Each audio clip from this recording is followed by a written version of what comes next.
people. So we've got 35 people in here at the moment. We had about nearly 90 sign up, so we'll keep letting people in as they come, and it's really exciting to see everyone and have everyone here. I'm Mark. I recognise some faces, but not as many as I perhaps would have done a while ago. I've been involved with MOE for about 8 years. I was a participant years ago, then joined the training team. Now I'm one of the lead trainers and worked with Mo as a growth and impact director for a while, and it was when I was doing that role that the MOE Digital Academy came into being, largely through Darren's energy and willingness to make the Mo community as valuable as it could be. And they originally came out during lockdown when we were creating lots of new and exciting work, completely driven by Darren, and then we haven't done one for a while, so it feels very fitting that in this week, as we're remembering Darren, that we are doing another one. And this kind of came about because Cassie Roselle, I don't know if she's here, put a post on the Facebook group. Are you there, Cassie? And so hi. I can see you, and you've got a different name there than I saw on your Facebook profile, that's fine. And I don't know if you know, but you are the catalyst for this happening, because you posted that question and Keeley wrote this beautiful response, and I got in touch with Keeley and said, I love that response. I think we should do something around this and bring the Digital Academy back. And Keeley said, yeah, she was up for it. So we spoke to Mo, and here we are. So that's how this has come into being.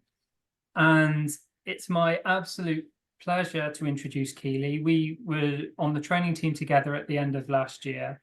She is a fount of knowledge in this area. She is a joy and a pleasure to be in the company of. She is respected by people who I love and respect very much. Kat Horry, people know Kat. She has engaged very much with Claire Pedrick, and I don't know if anyone knows Claire Pedrick and the Coaching In podcast, but it's a brilliant coaching podcast, and she's written an amazing book called Simplifying Coaching, and another book called The Human Behind the Coach. But Simplifying Coaching is just a beautiful piece of work if anyone's interested in that. And Keeley's been interviewed on that podcast, and Claire is like an expert in the coaching space and also a fan of Keeley. So when those people are fans of a person, you know you're in good company. So I'm going to shut up because this isn't about me, and I'm going to hand over to Keeley. I know there's going to be so much wisdom from tonight, and thank you all for being here. Thank you, Mark. Thank you for the kind introduction. And yeah, welcome everyone. Just a caveat, this is the first time I've done this presentation. Spent quite a bit of time on it, but I'm still a little bit nervous, so bear with me. In terms of just logistics, before I get into the content, you will get a recording, so don't worry about taking notes. What I'd love you to capture are any aha moments, any insights. If you're happy to share that, please put that in the comments section. We'll share that as we go along as well. And if you have any questions, feel free to also capture it in the comments section. And there'll be about 3 or 4 points during the presentation. We'll capture the questions.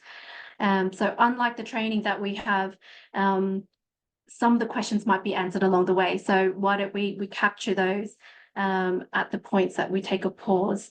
And Mark and Jane are kindly going to be your voices and read out the questions and any comments along the way as well. So really appreciate that, you know, you're engaging with this presentation as we go. So the title of this presentation is How to Attract Clients as a New Coach, or even as an existing coach. And maybe you've given it a try yourself to start your own business, and you might need some ideas to boost that business again. So hopefully you're in the right presentation. If you're not, you're going to be learning a lot about marketing. and hopefully this will be interesting to you and also very useful. So it's in 3 parts. We'll just cover a little bit about me. A lot of the content will be around marketing. It'll be an introduction to marketing, and then some steps that you can take to start your business as well. Who am I? Now, that's a really tough question, because how do I explain it? Do I explain it in terms of what I do, my background, what I'm passionate about? I'll do a little bit of both. It kind of, when I thought about it, maybe 4 pillars that came to mind to describe me. So I was born in Hong Kong. I grew up in Australia, hence the accent. I think I still sound Aussie, but I've been here for 19 years. So it might be a blend of Aussie British accent, but I kind of see myself as a blend of a lot of cultures, and I call all places home, and really nowhere exactly home. I have spent many years, in fact, it's a bit scary counting how long I've been in marketing. I started my marketing degree in 98, and then in 2000, I was very lucky to do a sandwich year at Nestle ice cream. I have to say, one of the best jobs ever, because it was a lot of innovation around ice cream, and hence eating a lot of ice cream. When I came over to the UK, I worked for Heinz, I've worked for Birdseye, and some of you may or may not know the company Associated British Foods, but they have brands such as Kingsmill, Jordan's, Ryvita, Patax, and I worked on the Kingsmill brand. So that career was from 2000 to 2015, and where I also overlapped in 2014, I founded my own businesses. So I have a thing about overlapping and not finishing one thing before starting another. I founded Jewel Homes, which was a sourcing company for properties, a lettings agency and an estate agency with partners, and that was based up in Glasgow. Long story, could be another 90-minute presentation just talking about that. But in 2001, I sold my shares in that. So it was a really great experience to distill my corporate knowledge into a startup company. 2016 also founded a company, Global Opportunities, and just last year founded KiAura, which is a marketing coaching company. So kind of like starting companies. It's quite in my personality to start new things, and I love the start and creation of brands.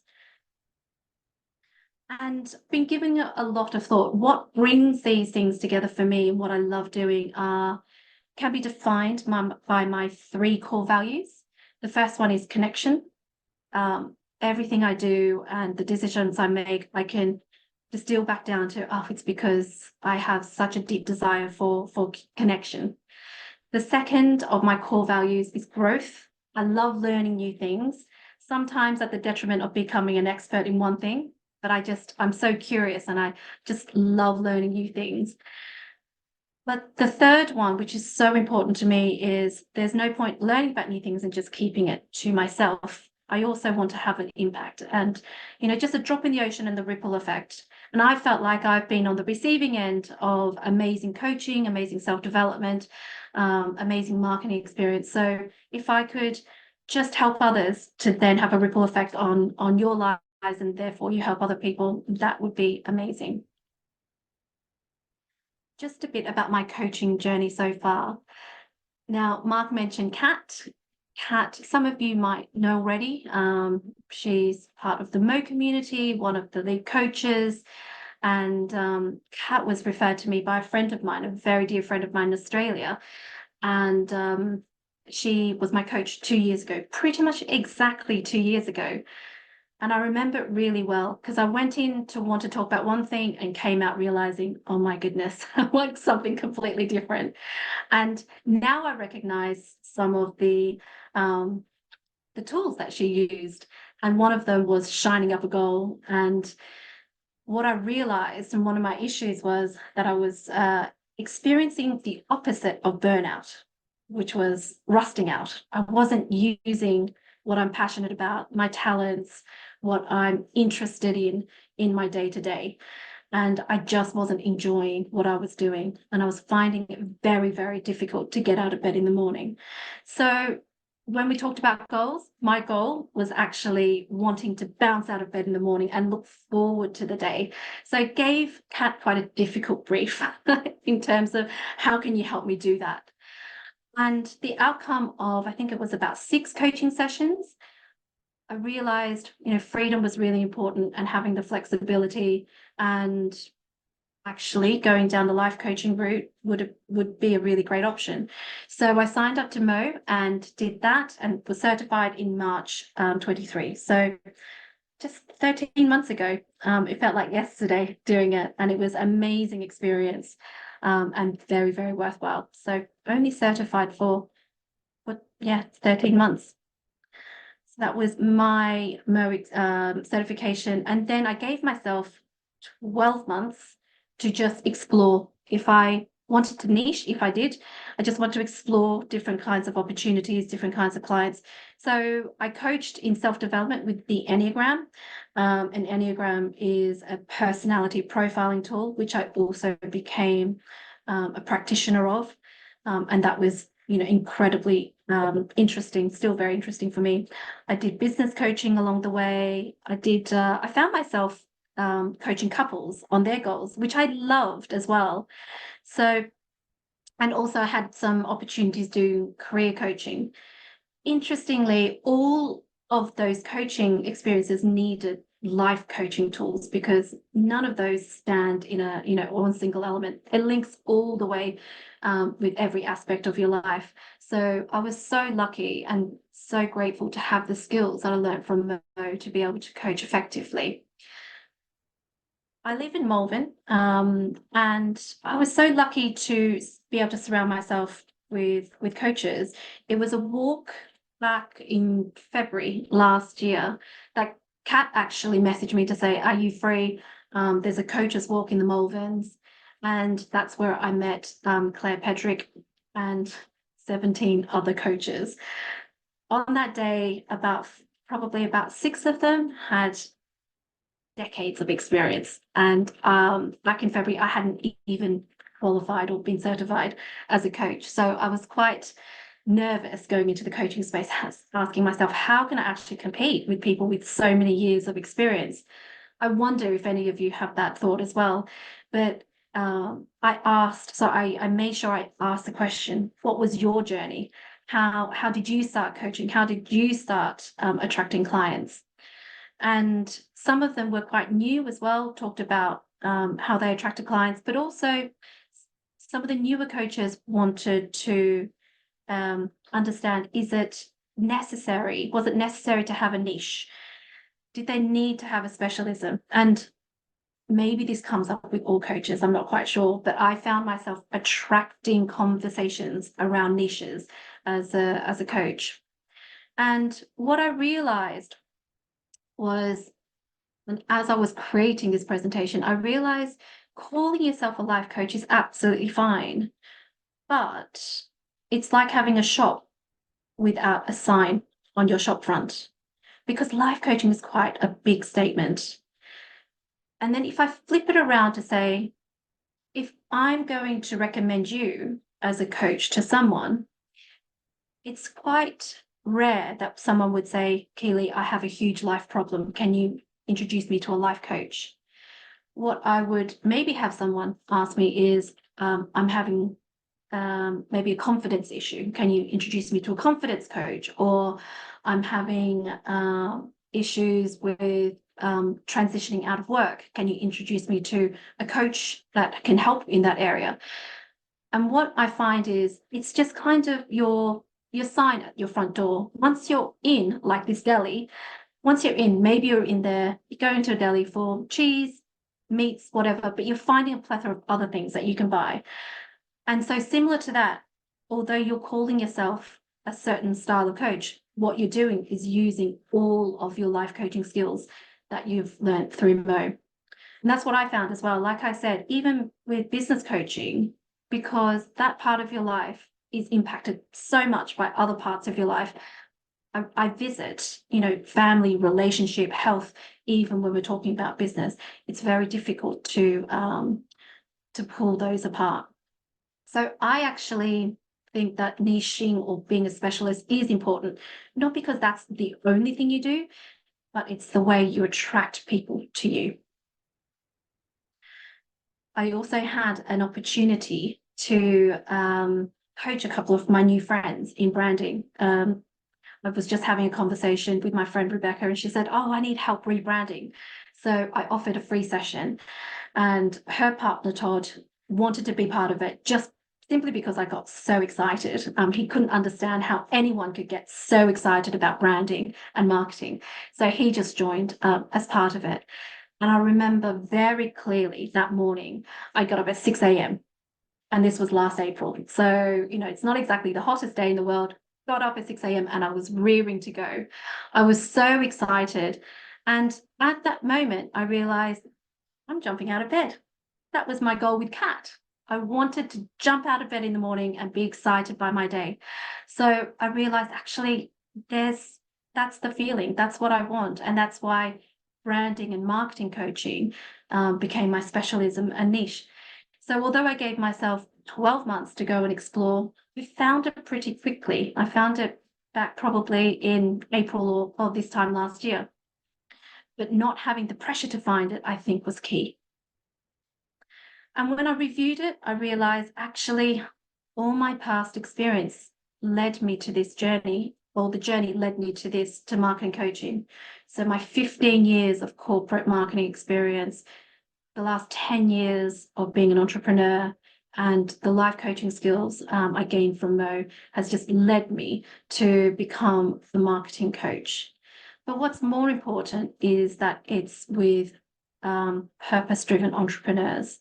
So I don't want to coach just anybody. I want people who really fundamentally want to make a difference. So KiAura was launched in November last year, so still fairly new.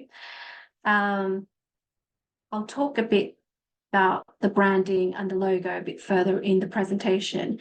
But I have to admit, even as a marketeer, even as someone who's been in business, I needed a hard deadline to launch anything.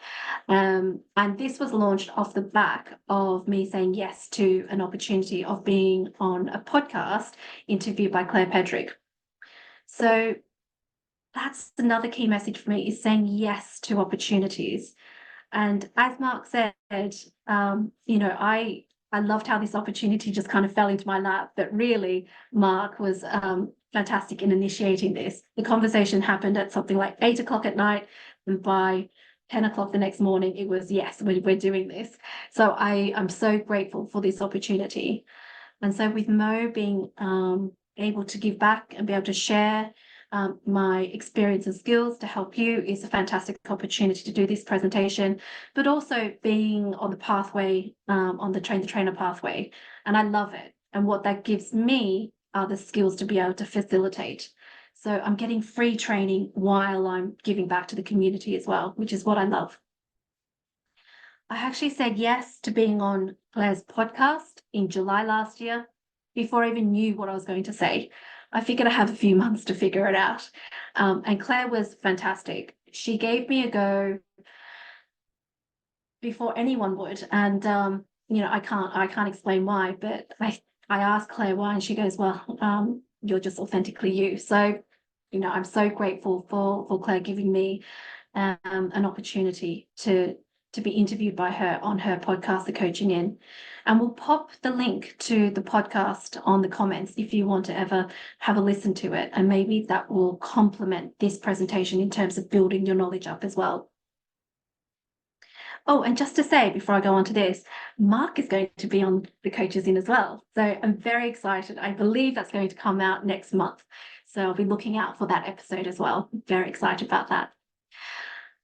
Tomorrow, well, before I start with tomorrow, I'm actually also part of a property networking meeting. So in my other life, I also do property investment development. And I'm part of this very big network, and I'm a coach with them. And so saying yes to opportunities, I'm actually going to be presenting tomorrow night. on negotiation techniques, which I have to say, maybe I shouldn't have said it back to back. Yes, the things back to back, but when the opportunities come along, I absolutely grab it with both hands. So very, very grateful to be able to share with you today and also share with others today. And the main thing is allowing you to get to know me a bit better, because I think a lot of the decisions made when it comes to engaging a coach is that you feel a connection with who you're choosing as a coach. I'm just going to pause there for a moment. I love dogs, by the way. Dogs are going to appear all the way through a presentation. But we're going to pause. And if there are any reflections, I actually can't see the comments. But Mark, if there are any comments in terms of reflections or any questions, Jane, if you can see any questions, I'm happy to take it now or happy to move on. There is nothing coming through at the moment except someone asking if they can see your presentation tomorrow. And I wasn't sure if that was a private or if that's something someone can go and see. Jane will send through, will share the presentation. So no, I think the question was the presentation you just spoke about that you're delivering tomorrow. Can people attend that as well? Oh, bless. Okay, no, unfortunately not. Unfortunately not. That's a closed group one. But thank you. That's such a compliment. And Adele saying she loves the idea of rusting out, and she's recognized that's where she's at right now. Amazing. Gemma saying me too. Yeah. Any questions? I mean, this is just the intro about me, so hoping there'll be more questions in the bulk of the presentation. Maisie would like to ask a question. Yeah. Maisie. Hello. So I suppose I was struck by what you were saying about like a transition coach or an empowerment coach I had in mind. You know, people kind of call themselves these things. And I suppose my question is how important do you think it is to lead with an emotion of what your service provides? Yeah. Really good question. I'm hoping that the rest of the presentation will help to answer it, because we will talk about your ideal client. I personally think the mindset and helping someone overcome a mindset or a challenge they have is more important than a demographic, so male or female or a certain age group. So I do think it's important. Like a specific balance.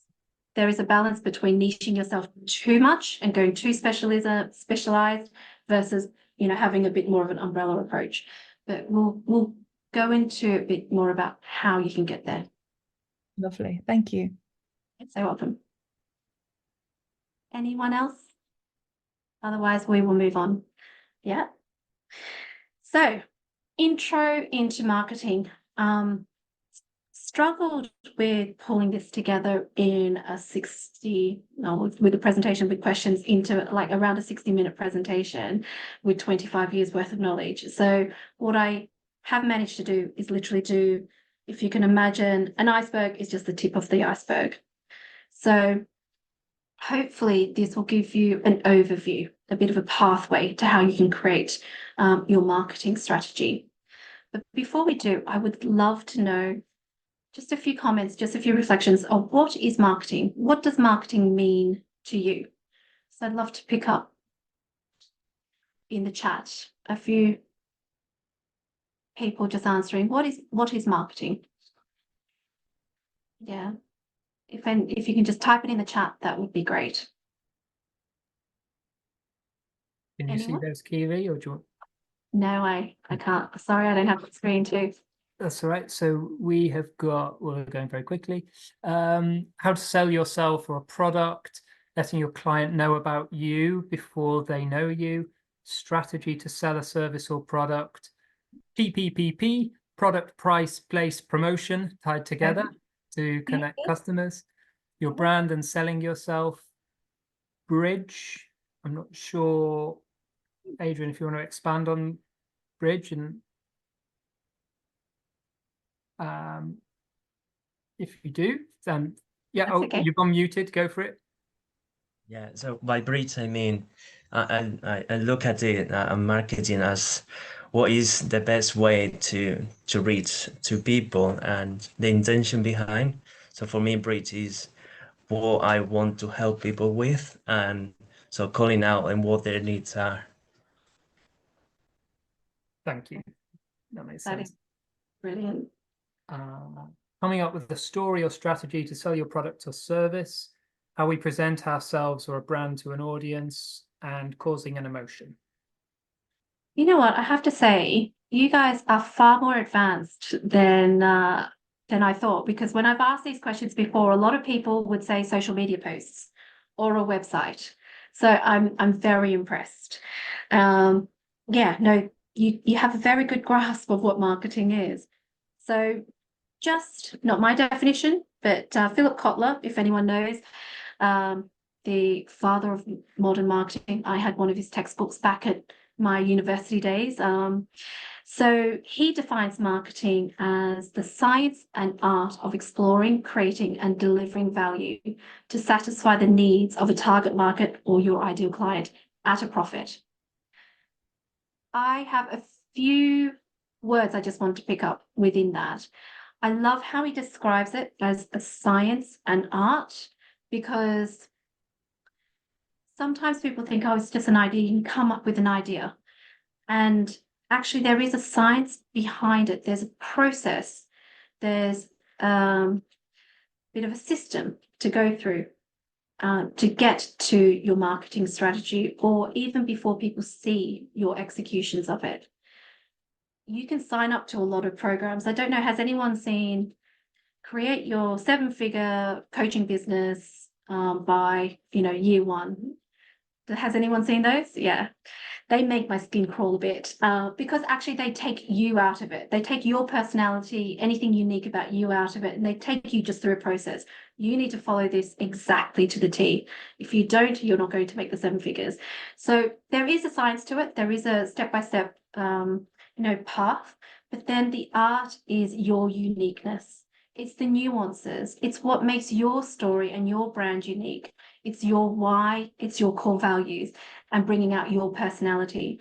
And so you can follow a process. And I think actually the coaching helps to really pull out what is your story and the art of it. So that's why I like how there's this interplay between the two. The other part I just want to pull out is profit. I absolutely agree. Unless you're a charity, that profit is required, because you have to feed yourself if you want to do this full time. But for me, it's a level even higher than profitability, because I think it's more about a sustainable business. I would rather you have a sustainable business. Profit is one strand of that. For me, loving what you do so you can make sure that it's sustainable for years and have a longevity in your business is the other thing that's important.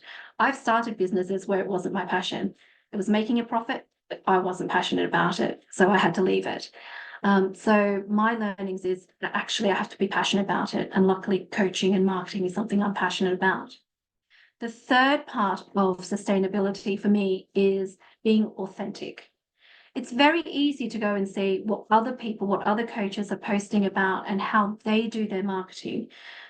But what I like to do with my clients is make sure that it's your authentic voice and it captures the skills and things that you like to do. So if you don't want to post every day, we'll find another way of marketing you. That's authentic and easy. For me, it's networking. I love connection is, my core value. I love going out to meet people. I love having coffee with people. So that's what I do all day. I just go meet people and talk about what I do. And it's amazing how many people get to make their decision based on meeting me. So those are the 3 elements for sustainability. So profit, loving what you do, and being authentically you. You guys actually didn't say this, but a lot of people would say marketing is a website, social media posts. I've got this as a online ads that you see. I've seen emails once I buy databases. Do you guys get inundated with emails? I mean, for me, I just delete them all. Networking. People go networking before they think about what is it that their value that they're providing or what's their proposition. Some people even become speakers. I'm amazed. I've seen courses where you become a speaker before you know what you're going to speak about. I've had friends who become coaches who have space at exhibitions, and that's fine if they know what they're talking about. And podcast is another way of marketing yourself or advertising yourself. But you've already identified that actually a lot of marketing is what you don't see. And this is the part that I love helping people with. It's the brand. Maybe you need a bit of market research. And when you know what your service and offering is, then you can do the pricing. You know how to deliver it. Is it in person? Is it over Zoom? Is it one-to-one? Is it many? You get to know more about your ideal clients. Then you get to know your niche. And within that also your brand proposition, which is what is it that you're offering. So the roots is so important. And a tree doesn't just grow roots. It obviously grows at the same time. And there's this always, for me, within marketing, a kind of a bit of a flow of you try something, you analyze it. And maybe some of the roots need a bit of tweaking to make sure the tree above is stable. But what happens if you start with just what you can see? What happens if you just start with social media posts and going out networking and, just building a website? Without the roots, the tree will just fall over. Now, sometimes it's not about what you do, but if you think that, oh, that post didn't work or it didn't attract enough clients, you might just leave that business and start another one, or go and revisit your ideal clients and then go down another niche. But maybe that's not the part that wasn't working. So the analysis and the right analysis is really important. And what's really important is putting some roots down, and then you grow the branches, the leaves, the fruit. And sometimes you don't need to do all of that. When you have the thinking down pat, actually you'll be more picky and more selective in which of the executions you choose. And we make sure that the executions are more effective and more efficient. So your time isn't all spent doing marketing and more time is spent with your clients. I'm hoping you remember the GROW model. Does everyone remember the GROW model? Yeah, just did it. So we can overlay the GROW model to this thinking, because marketing comes in two parts. So marketing strategy versus marketing execution. Marketing strategy is where you do all the thinking. Marketing execution is where you actually do. And if you overlay that with the GROW model, where did we spend most of our time? With the goals, with where we are, and with options, right? The W, we only spent the tiny bit of time on. And actually, this will be reflective in your business. When you have the thinking, it doesn't have to be absolute concrete, because there'll be some flex to move. But when you have the majority of the thinking done, what will you do will be fewer activities. Unless you love posting, that's a different story. But I've had clients where they come to me and say, do I really need to post every day? 80% of their clients came from referrals. So I said, no, you don't need to post every day. It's actually, quite draining on your energy. So we're making sure that what you do is much more effective and efficient. So just as a whole picture, what you can't see below ground and the roots is the marketing strategy. What you can see, I term as the execution. It aligns with the GROW, GRO, below ground, and what will you do is above ground. And we really want to work on the roots of your marketing before we do the execution. Now, I've been told that that's quite a lot of information, so I'm just going to quickly pause here just to hear if you have any reflections, if you have any questions for clarification. So, Mark, if there's any questions or comments, insights, aha moments. Nothing coming in the... Oh, They may start coming out now you've asked the question. So we got, where would you start with the roots? Perfect. I'll come on to that. Perfect. Yep. Great. Is that the only question? That's the only question, unless people might be typing. So let's give it 30 seconds in case something else pops up. Or if anyone wants to raise their hand and ask a question, you're welcome to do that. And we have multiple opportunities, like 2 more opportunities to ask questions. So, and a question: how do you know how to niche? okay, we'll get onto that as well. And oh, here we go. They're coming now. What other options are there apart from social media? At what point in your coaching journey would you start marketing? Good question. Good question. So in terms of other options besides social media, there are lots. I actually don't do a lot on social media. I network a lot more than social media, but it really depends on what you want to do and who you want to connect with, which we'll get to in a moment. So I'm hoping that answers your questions as we go further along. At what point of your coaching journey would you start marketing? When you want clients, really. So, you don't have to market yourself if you are happy to have clients for free or referrals in doing it for free. But if you want paying clients, ideally, I would start sooner rather than later, because conversion takes a while and building awareness takes a while. So I would say as soon as possible, if you know that you want to make coaching a business or alongside what you're doing at the moment. The other question, execution, and what execution would you recommend starting from your personal profile? With execution. Okay, with executions, can I come back to that after we talk about the marketing strategy? Because I think we need to do some of the thinking before we know what execution we're going to do. So I love the questions because it leads on to the how, leads on to the what next. So we already paused, reflected. So let's start with the strategy. Let's start with the thinking. Adrian, I love how you said we need to bridge, because right now what we're doing is standing on one side of a very deep chasm. Your target market is on the other side. What do you need to get across? You need a bridge, right?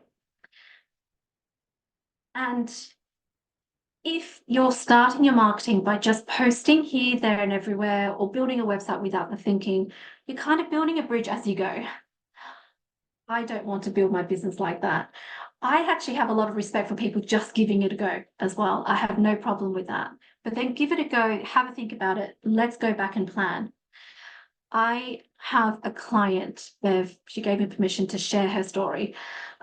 She is a breathwork coach, and she wanted to do breathwork classes.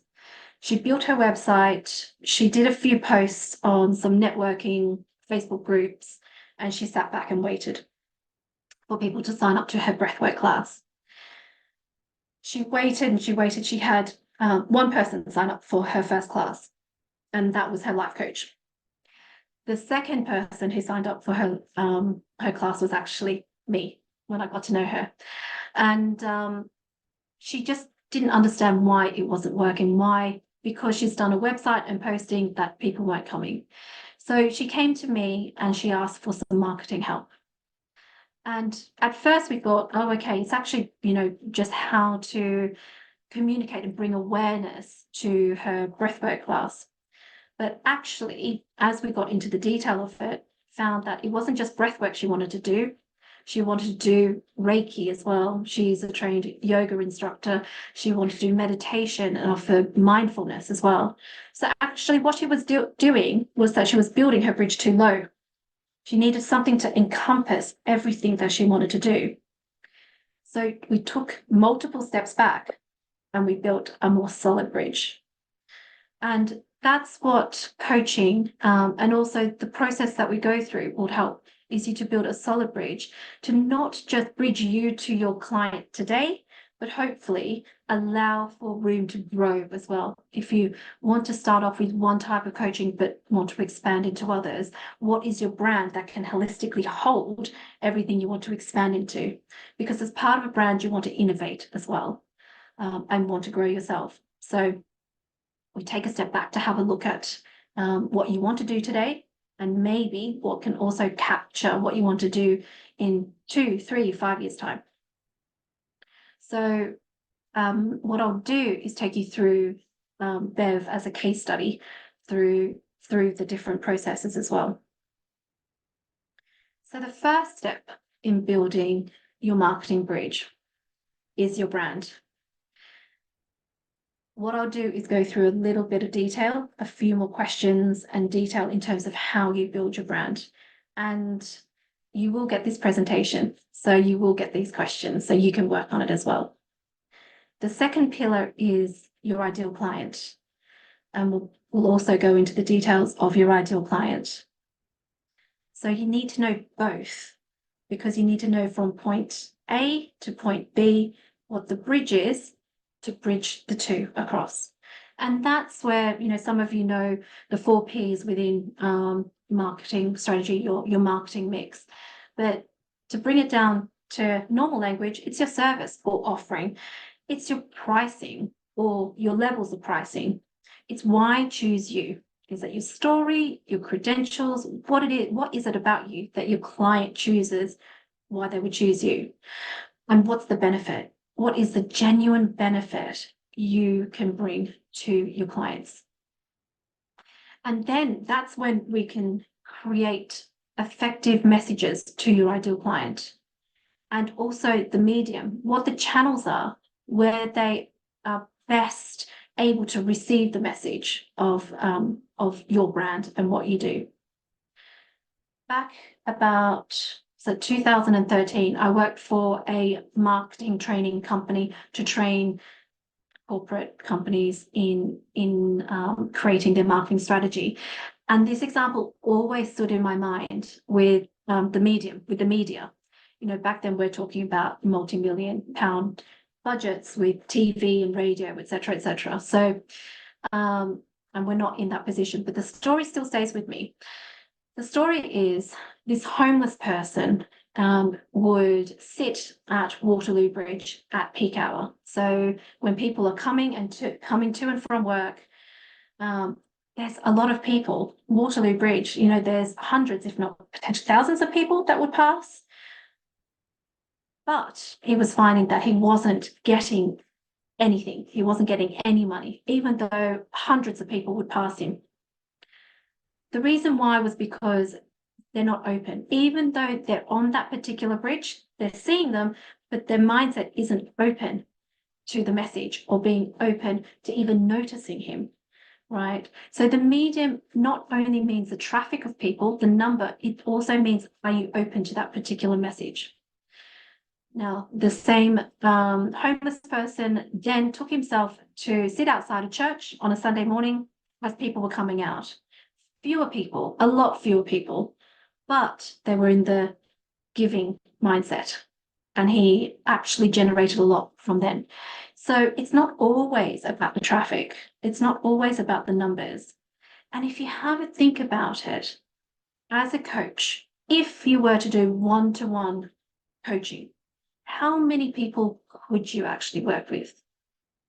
Do you need to be broadcasting your services to hundreds and thousands of people? Unless your service can actually, be able to do that, just have a think about, what actually are you providing as a service and how much capacity do you have? So we'll go into each 3 stages now in a bit more detail. So, brand building blocks. Some of the questions, not all the questions, but some of the questions that we ask when we're building our brand is, what is your brand purpose? Now, there's a bit of a crossover between brand purpose and vision and mission, but a way of doing it is a vision is what you can see changing in the world because of what you're doing. What is the change in the world that you can envisage and see? And your mission is how you do it in a unique way. So vision could be, you know, just generally helping people. Now, all of us want to help people. Our vision is very similar, but our mission could be very different. I want to approach it to help people to create a business where they love what they do and give them freedom from their 9-to-5 job if they hate doing that. So I'm doing it in a different way from you. So my brand purpose will be quite different from yours. And then what's your core values? That will be my next most important question. What are your core values? So that, again, that's taken me years to actually prioritize my core values. When you give me a list of core values, I want all of them. But in reflection, I then thought about, actually, I made a decision because I wanted connection. I made a decision to sign up to something because I wanted to grow as a person. I signed up for the Train the Trainer pathway so I can make an impact. You know, so think about why you did what you did in some key decision making when you review it for your core values. It's very easy to look forward and say, I want my core values to be something else. I want my core values to be courageous.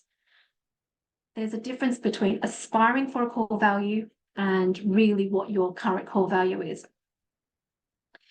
And that's where you set the boundaries for your brand. You know, that's where you stand for something, and that's where the authenticity comes from. Brands can also differentiate themselves from their tone of voice. I don't buy it anymore, but do you remember, or does Innocent still exists as a brand, right? The drink, hopefully the smoothie drink, they are just a smoothie drink, but their tone of voice and their personality was what differentiated them from the other drinks on the market. So your personality and your tone of voice is also an important element of creating your brand. And also, why choose you? Your experience, your credentials, or your story. Maybe you've experienced a burnout and you want to be a burnout coach. Maybe you're experiencing menopause and want to be a menopause coach. Maybe you're experiencing, going into being a parent and you want to be a coach for parents. So what is it that you've experienced? And if anyone listens to Diary of a CEO with Stephen Bartlett, he quite often asks, what's your origin story? So it's like creating that. So that could be another reason why people choose you and find that, they want to choose you as a coach. The outcome of also the thinking that goes into your brand is also brand identity, your logo, or your name, your brand name, if you're not choosing to use your own name, pros and cons of creating a name versus using your own name, and then creating a logo and colors and fonts. That wants to represent visually what you're about, your core values and your tone of voice and personality, because in a snapshot, they kind of get what you're about without you having to explain it. So I'll give you an example. I'll share with you what KiAura Coaching, each of the elements are. So my brand purpose is to help purpose-driven entrepreneurs to connect their calling to their ideal clients, enabling them to create a sustainable business. My core value, as you know, connection, growth, and impact. How I want to come across is knowledgeable, empathetic, but I want to have fun as well. I really want to enjoy myself while I do this. And the experience and credentials already covered it, but 25 years of combined marketing and entrepreneurship experience and coaching skills as well. This, you've seen my brand, my logo, KiAura as a brand name. I chose not to use my name as my brand name. The reason being is, hopefully, fingers crossed, I create a bit of a legacy. I mean, who knows? I'll be very short term, I think, if I just name it after myself. But who knows? Hopefully, if I create a legacy, then it can keep on going on without me. So KiAura has a few different meanings. Ki is kind of a play on my name, but in I think it's Korean or Japanese, ki or chi means inner life force, and then aura is your aura, what you can sense from people on the outside. So aligning your inner life force to your aura, for me, is the most authentic that you can possibly be. So that's why the name KiAura came to me. And then the logo, I just designed this on looker.com. So that's very similar to Canva.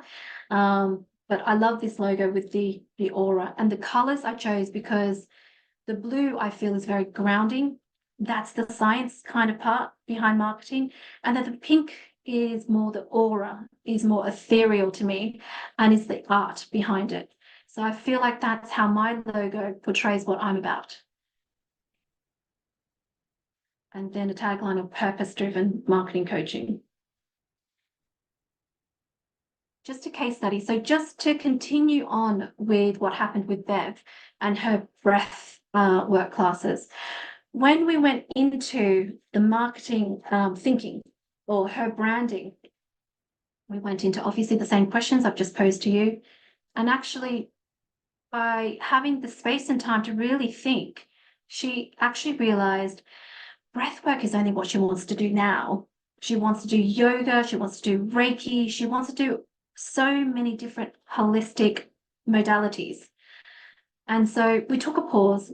She then became, got her credentials in each of those modalities. And then we came back and we created a brand that was more of an umbrella that can encompass everything. And so her brand wasn't driven by what she was doing. It was driven by her core values. And her core values were harmony, creativity, and balance. Her personality was about being practical, being open, and being curious. And she really believed in slow, intentional growth. So we created this, we I guess talked all about this to create her brand, and I'll reveal her brand a bit later. So moving on to our second pillar, defining your ideal client. In the old days, I would have, I guess, identified ideal clients or customers as very much demographic. Demographic is what you can see, and it's quite objective data. So gender, age, income bracket, marital status, maybe life stage. Psychographic is much more difficult, but I find that so much more powerful. It's subjective. It's what you can't see, but you're driven by beliefs and core values and goals, attitudes and aspirations, or maybe a challenge as well, and maybe something they're trying to overcome.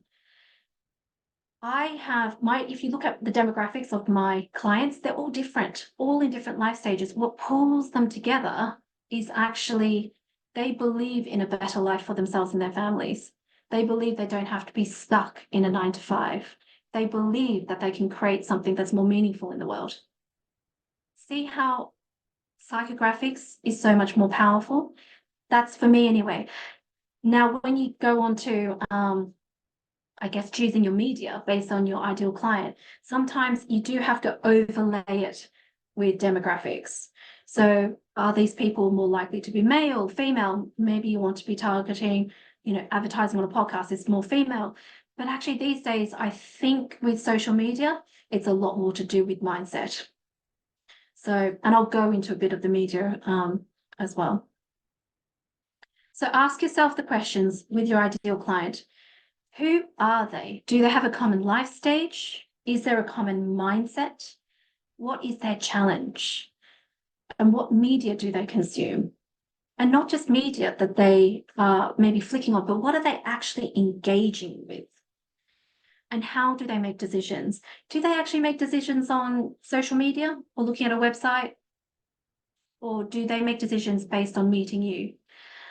And why do you find these people, your ideal client, why are they appealing to you? What is it about them that you're gravitating towards helping?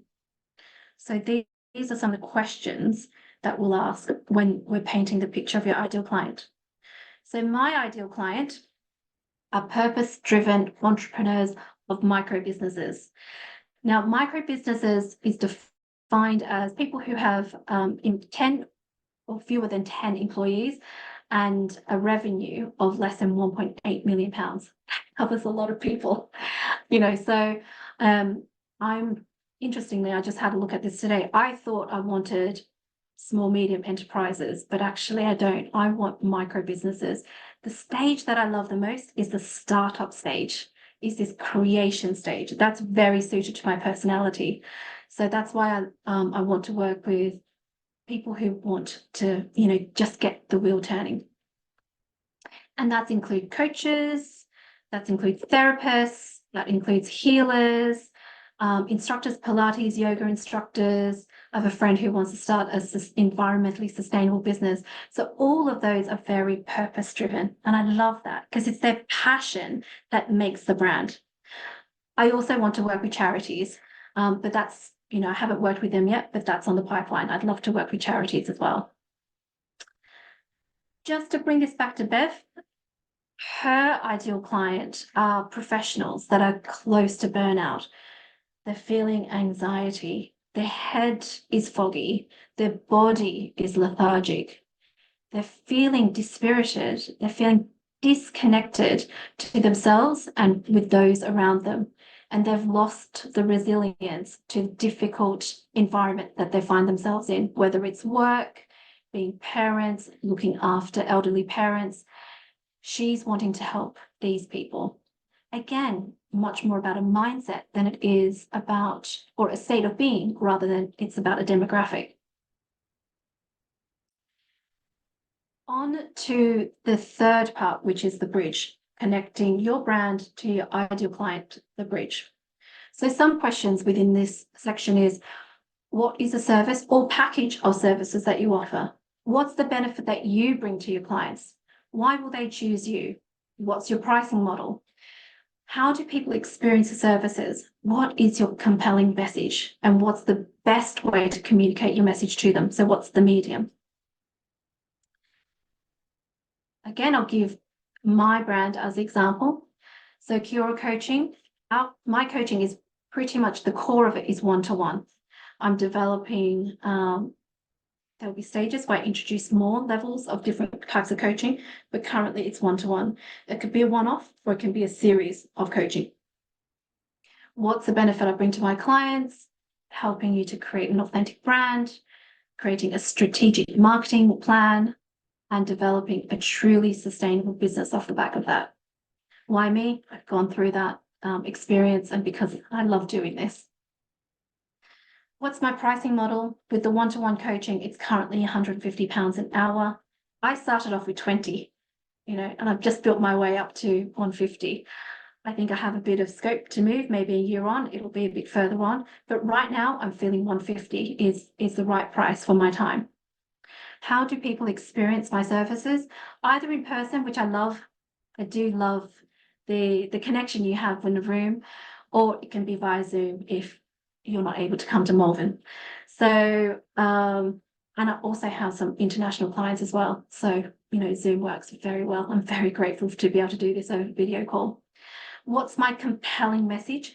A compelling message I have stated as my brand proposition statement. Now, this is internal to me, and I can pick and choose which elements I use, or use the whole thing externally so client facing on my website or whatever it is. But this is for me to stay focused. So my brand proposition statement, we exist because we want to help purpose-driven entrepreneurs who are striving to fulfill their calling. We're able to offer you what you need to create a sustainable business. With a unique combination of 15 years of international marketing expertise, a decade of founding and managing multiple enterprises, and a certification in life coaching, we offer a skilled, empathetic approach to align your purpose with your ideal client. And through this is a structure I've taken from my corporate days. It kind of brings together the elements we talked about, who you're targeting, what your credentials are, why choose you, what's your benefit. So we bring this into a succinct statement. This is otherwise known as an elevator pitch. So if you go out networking and people ask what you do, you don't have to remember it word for word, but you just remember the elements of it. I want to work with purpose-driven entrepreneurs. I want to help them build sustainable businesses through an authentic brand. It's just knowing what you're talking about, and you can pick and choose elements from it to communicate your offering clearly. And how I take my message out there is through networking. Majority is networking. I've had one podcast, as you know, which has been great because that has attracted clients to me. But I think people just need to experience my personality, my style. So which is why I said absolutely yes to doing this and to the presentation tomorrow. I do have a social media platform. LinkedIn is my main one, and I do Instagram posts. That's more personal to me. But if you want to check me out as a person, what's important to me behind work, then you can on Instagram. And then, you know, the best type of marketing is word of mouth. I have to say the best type is recommendations. So every time I have a client, I do ask for a testimonial. So that's how I've been generating clients over the last few months. Well, actually, before KiAura started, I was coaching. So yeah, the last year or so of attracting clients. And Bev, with her case study, she has launched just last Tuesday, Alviva Coaching, Holistic Coaching. So Alviva is the meaning of breathing life into something, which is lovely. And she's combined all holistic modalities of breath work, of meditation, Reiki, EFT tapping, mindfulness. She does a cacao ceremony, amongst other things, or bringing all that into her services.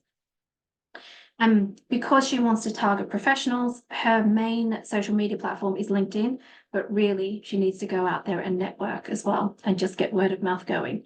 To just kickstart that, I set her the challenge of giving away 4 coaching sessions for her to just not only get feedback on herself and see where she's strong or weak in to be able to develop her offering, but also to get the testimony as well.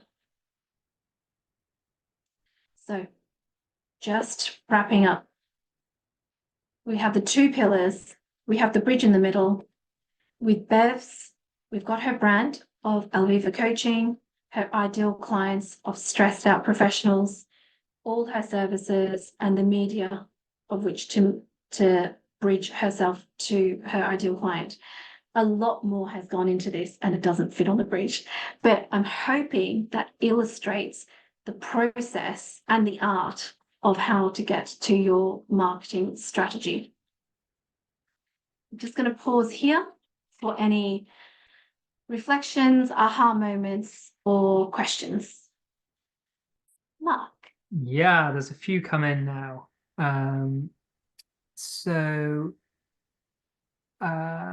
Where did they begin? So how do you navigate when you have a few areas you'd like to coach based on lived experience and interests, but don't want to risk seeming too broad to catch clients? Okay, so is this the kind of tension between being specialized versus being too broad? Cassie, I kind of maybe need you. Yeah, sorry, I'm off camera just because it's all a bit Don't worry. manic at home. Yeah, because I've been thinking a lot. I think when I certified, I was really clear on that I wanted to help parents. I also work in perinatal mental health, and I wanted to kind of work in that space of kind of parental well-being. But there's also kind of other things that I feel like I'd really like to help people about, that I care a lot about, that I'm passionate about, partly to do with, again, like experiences myself with self-esteem issues and chronic health, things like that. So it's like how you kind of can connect them in a way, or if it just seems like they're 3 quite different things. And yeah, so it's just that kind of not quite knowing what to do with it in terms of niche, really. Yeah, I mean, it's a very good question. I think with the parenting, it's a life stage. And with everything else you're talking about, it's more of a the psychographic, the mindset. I think the mindset always goes deeper and can go across different demographics, if you like. Really, I think we'd have to go a bit deeper in order to help you find what your niche is in that respect, and how high we go to capture enough people, but having the message clear enough for those people to get to you or want to come to you. So contact me after. We can do I'm not offering everyone this a free 30-minute chemistry call, but I think you just need to dig a bit deeper, and I can't answer that specifically for you over over this call at the moment. No, that's It's one thing. through the process. Yeah, It's really helpful. Thank you. you're welcome. You're welcome. So another question is about how do you figure out what the key things you offer when you've got a diverse range of experience? So I guess how do you, yeah. Yeah, I think that's a very similar question. I guess same with coaching is how do you pull out what do you love doing, what you gravitate to, you know, what is it about that? And then you prioritize. I think it's all a matter of priority. And you might find that there's something overarching that links all of them. Is it your love to be able to nurture? Is it a spirituality thing? You know, what is it that can connect all the things that you think currently are separated and disparate? Again, coaching can help pull that out of you and see what is the most important. Hopefully Great. that's a question. A very direct question, Keeley, just asking how many clients you tend to work with on a week, like how many one-to-ones would you do a week? I don't know, actually. I've got currently probably about 10 live clients. Some of those are monthly. So one of them is fortnightly. Some of them are one-off. I've had a client who wanted to launch her brand in a month. So that was back in October. So that was quite an intense, that's one client, but that was about 12 hours over a month. So in terms of clients, it's hard to answer that. In terms of hours and what I have the capacity to do is probably 3 clients a day and probably only 4 days a week.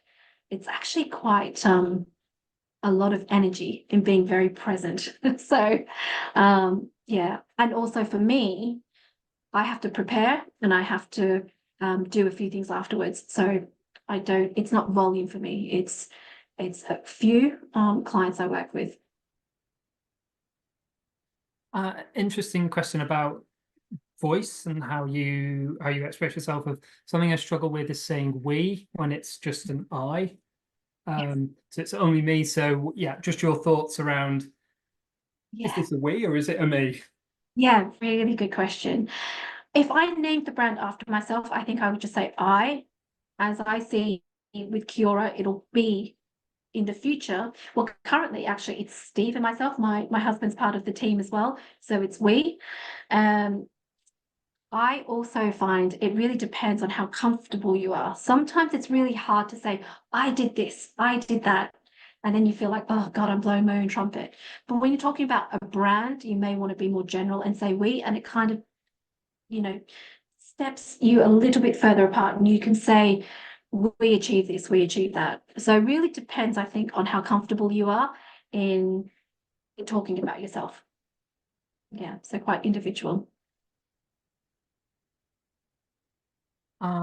Clarifying question around when, in reference to networking, what do you mean by actionable steps? Could you break those down? What did I say by networking? As in going to networking meetings? I think that's what I mean. I'm not sure if that came across clearly, but in my area, I attend as many networking meetings as possible. You can network in other ways. You can tell your friends and family what you do. Then you can ask them, or you can offer them sessions and use their network. But in terms of the network, I mean, they're more in-person network. Yeah. Chris, if hopefully that's answered your question. If not, put another one or speak up. A question about how you marketed yourself in the first year when you were exploring. What was your process? Hopefully I covered that in my examples, but mainly networking. I've got a few, I've got my posts on LinkedIn. Mainly, I find that if people have recommended me or if they've met me, they want to see what I do, then they use my social media as a bit more of a due diligence. But I would say networking has converted the most, and then word of mouth as well. Right. Yeah. Mark, can we just take one more question and then I'll move on to the next session, and then I'm happy to take more questions at the end if people are happy to stay on. Yeah, let's have a look. What might be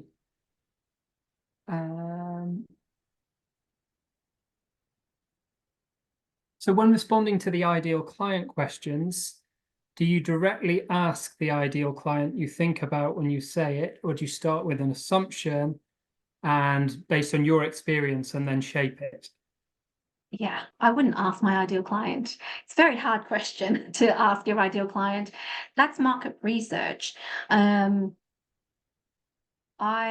would start with an assumption, and there is a process of qualifying that with market research. But I wouldn't just go and ask my ideal client, you know, what is it? You know, you could wrap it up at the end. After you've done some coaching with them, maybe you ask, what is it that attracted you to me, or what was on your mind? What was it that you need a coach for? But just be careful how you word things, and make sure, well, as coaches, open-ended questions, not leading questions. Great. I'm more than happy to come back to this at the end, but I'm conscious that I am running over time. So just a few more slides to wrap up with next steps. So maybe some hints and tips for you to start with. As you know, you'll be getting this presentation, you'll be getting all the questions. So start drawing up your marketing bridge. Start with your brand, next onto your ideal client, and then the bridge. Have a real think of your purpose. What is it about coaching that you love so much? What is it about the people you want to help, that you want to change in this world? Who is it that you really would like to work with? And why is coaching so suited to you and your personality? Why do you think that there's a longevity to you doing coaching? And if you really don't know, that's absolutely okay. Give yourself permission to just explore. Just give yourself a break. Why don't you offer people the chance to experience your coaching abilities and ask them to tell you what benefit they got from it? Get them to answer some of your questions. And then, you know, this is a good one in terms of networking. Why don't you ask your friends and family who they might know who needs a bit of coaching help? And that's all in, I guess, the objective to gather some of this answers, some of these answers to the questions. And then maybe you can see a pattern in who you enjoy helping. The opportunity to coach couples just came, and I just realized, wow, I never would have known if I didn't put myself out there. Never would have known I enjoyed, you know, couples goals coaching so much. But yeah, go out there. Who knows what you'll discover? And sometimes you don't know until you experience it, until you feel it. Then you can step back and say, what do they have in common? If I've coached 12 people, what do they have in common? Are they, you know, are you more drawn towards coaching men or women? You can absolutely still split it demographically. Are they professionals? Are they a CEO, or are they entry level? What is it about them that they have in common? And ask yourself the question, why do you gravitate towards certain conversations as well? What is it about those conversations, now that you've done 10, 12, 15 coaching sessions, that you enjoy doing the most? I'm going to give myself a little bit of time to pause and ask you guys questions. So back to you. Hopefully, over the last 90 minutes, you gained quite a bit of information. I'm hoping you weren't overwhelmed. But I'd love for you just to spend a minute or so just gathering your thoughts, your insights, and what you gained from this session. What is one thing that you can action now after seeing this presentation? And why do you think marketing coaching could be valuable for you? So give you a minute or so, and Mark, again, I'm going to lean on you to help answer some of these. And we'll just probably get feedback from maybe 2 or 3 people.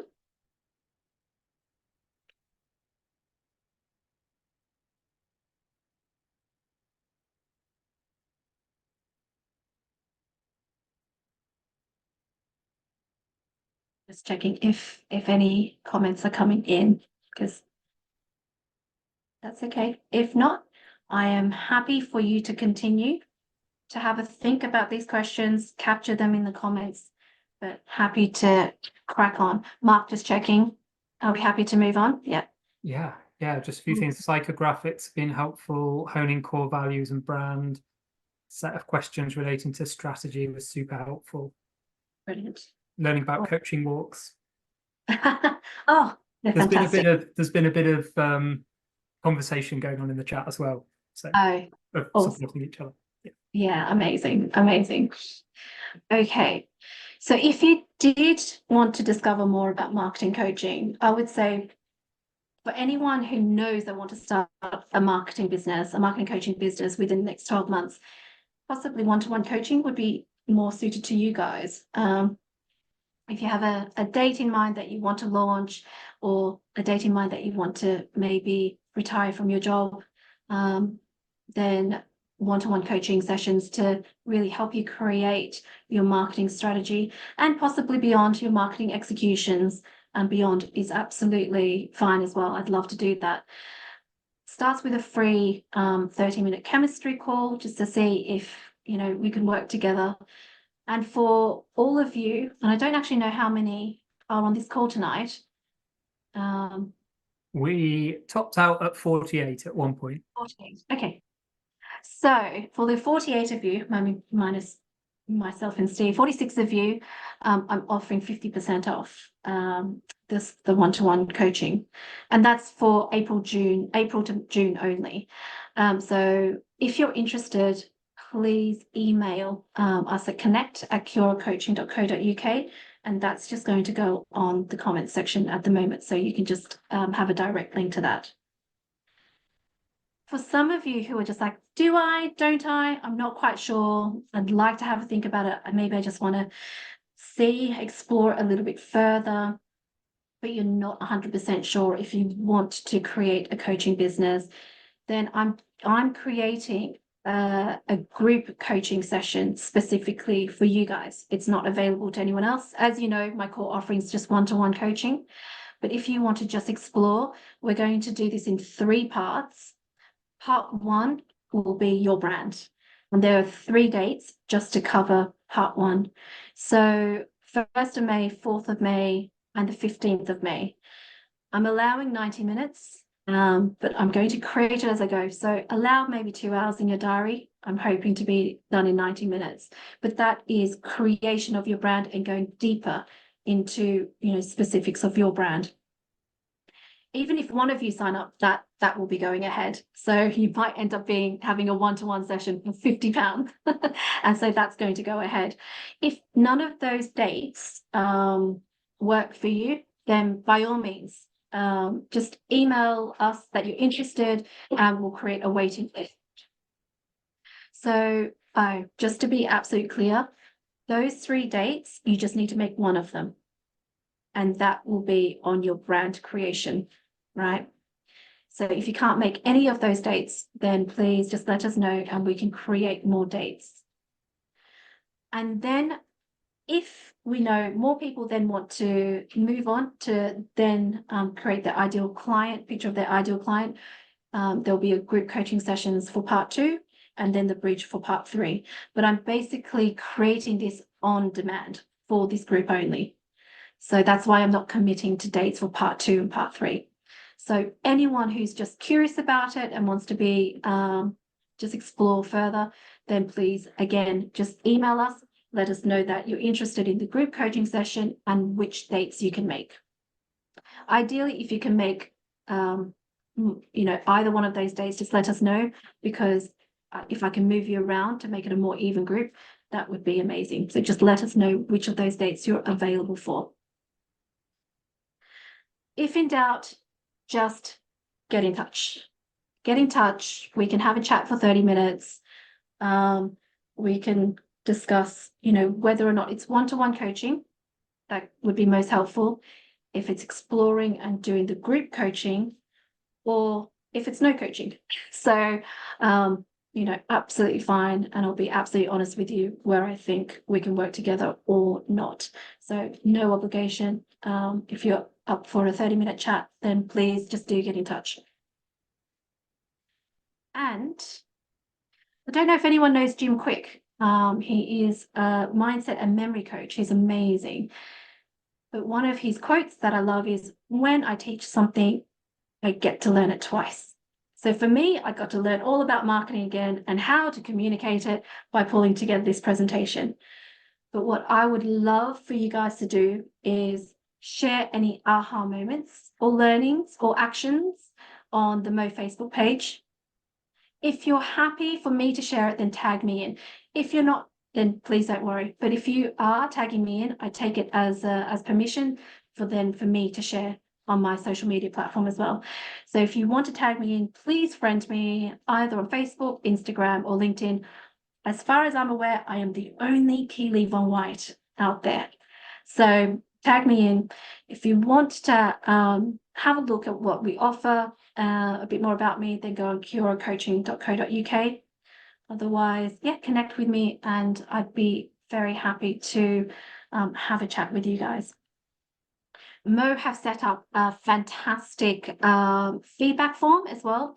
So if you use this QR code, I'd love for you guys to give us some feedback. If you found it useful and you'd want to see it again, maybe, I can do another topic on marketing and go a bit deeper next time. I'm happy to do that. Or if you think anything can be improved, for example, time management, that's okay as well.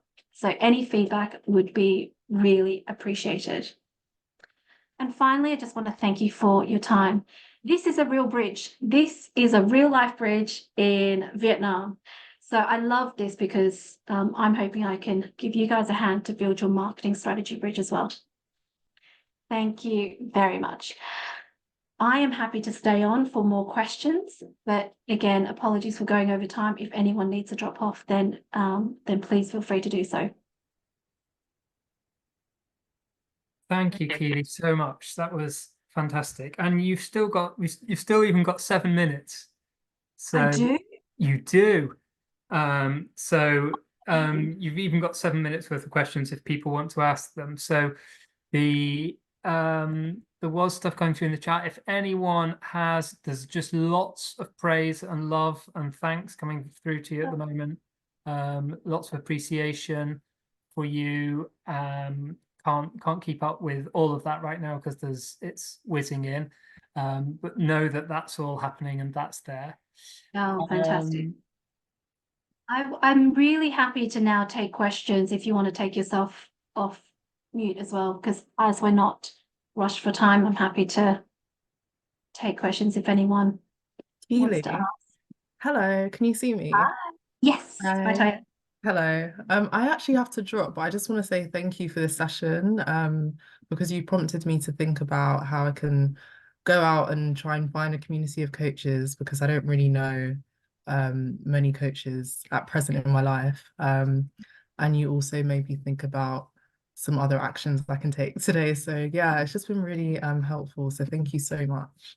You're so welcome. Thank you for spending your Wednesday evening with me. So No worries. you're welcome.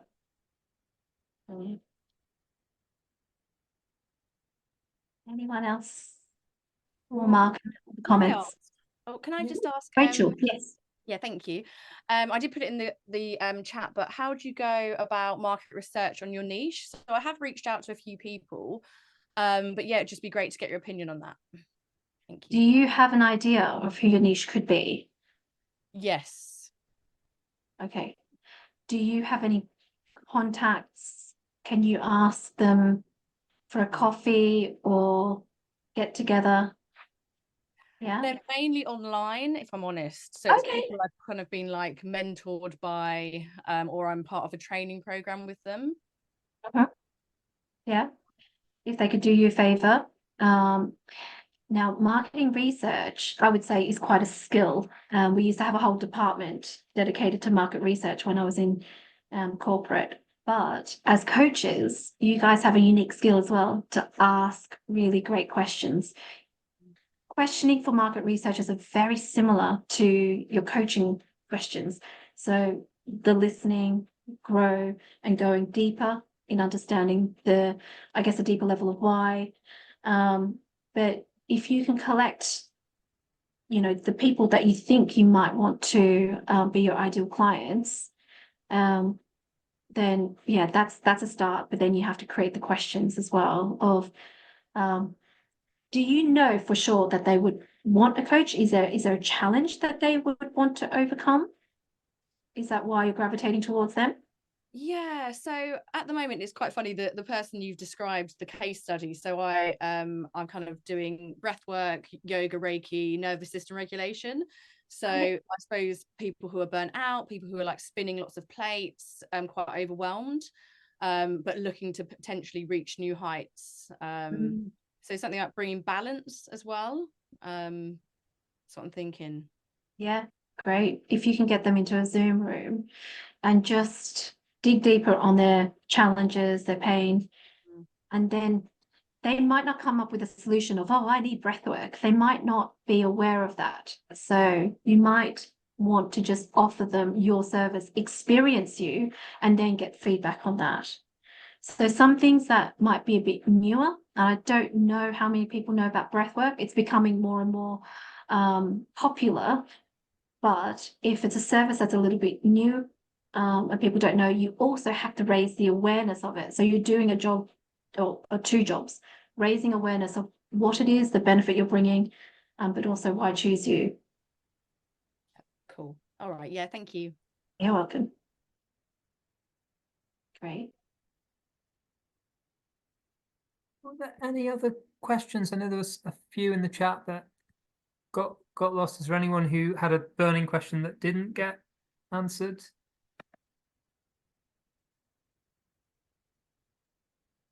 There's one that I could answer, where Jackie said, "Is it possible to have a full-time coaching business?"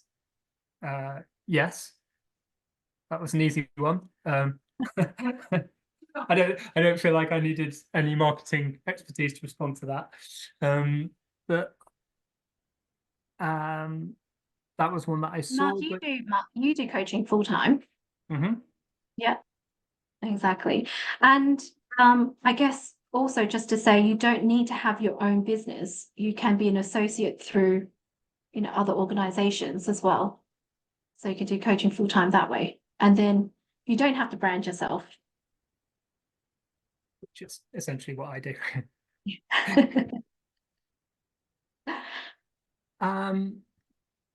Any further questions? Anyone? Anything that you're desperate to have that we haven't covered? At 7:59, so we're actually going to be beautifully. If Oh, amazing! Sorry, I thought I was running late, but yeah, fantastic. But yeah, did we capture all the questions before when we had to move on? Apologies, or maybe it was answered along the way. I think so. There was some that went a bit quickly. I didn't capture, but people have got their chance now if they want to ask. Joanna, and if Joanna, they don't, take yourself off mute. Joanna, did you have something? Yeah, I just wanted to ask a quick question. I probably didn't explain it very well in the chat, but I was wondering, in the first year you gave yourself to explore, how you went about like explaining what you offer when you're still in the process of discovering that. I just called myself a life coach. Okay. Would you still Yeah, take yourself through the same things and just like lead with that, with your mission and vision? And no, at the time I didn't know I was going to be a marketing coach. So I just said I just finished my certification. Would anyone be, would anyone find an hour of coaching useful? Or do you know anybody that would find an hour of life coaching useful? So just very, very open, very vague, and just see. And that's how I attracted a lot of different people, and that's how I got to explore. So it was very open for them to interpret. okay, thank you. Yeah, that was just through friends, the networks that I'm on, posting it on my Facebook or Insta, and the groups that I'm in. So yeah, people you know or people that they know. Thank you. You're welcome. Great. I think the nod's still coming in, Keeley, just so you know. I keep seeing those popping up. So lots of gratitude and thanks coming to you. Amazing. Thank you everyone for being here. Thank you for your contributions for making this successful event. And Keeley, thank you so much. There was so much rich content there, so much to think about and dig into. I've been scribbling notes down and reflecting on all the things I haven't done to this point and what perhaps would have been useful 5 years ago, but unfortunately I didn't have this session at that point. But so thank you so much for delivering this and being here, and thank you all for coming. Hopefully we'll do another MOE Digital Academy soon. Yeah, excellent. Thank you so much, everyone.